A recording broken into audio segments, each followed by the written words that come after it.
Pemirsa Wali Kota Denpasar, I Gusti Ngurah Jaya Negara mengungkapkan pihaknya akan menindaklanjuti apa yang menjadi arahan pusat terkait wacana pelaksanaan work from home atau WFH untuk pegawai pemerintahan.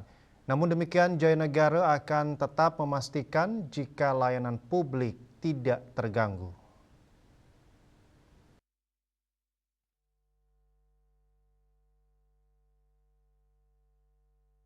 Dengan alasan untuk penghematan BBM, pemerintah pusat mewacanakan pelaksanaan work from home atau WFH untuk pegawai. Dalam wacana tersebut direncanakan WFH dilaksanakan sekali dalam sepekan. Meski begitu, sampai saat ini belum ada aturan pelaksanaannya dan kapan hal itu akan mulai dilaksanakan. Terkait hal itu, Wali Kota Denpasar IGN Jaya Negara mengaku akan menindaklanjuti apa yang menjadi arahan Presiden Prabowo.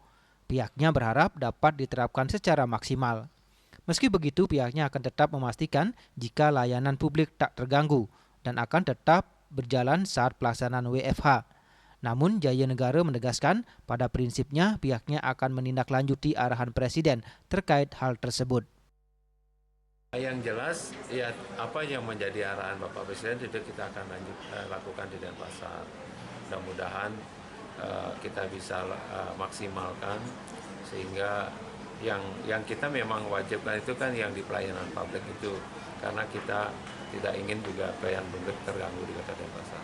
Tapi prinsipnya kita sudah akan tindak lanjuti arahan Bapak Presiden.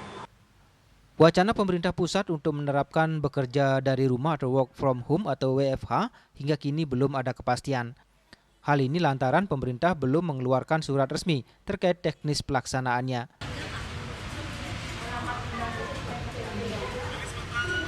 Adi Wiratmaja, Bali TV.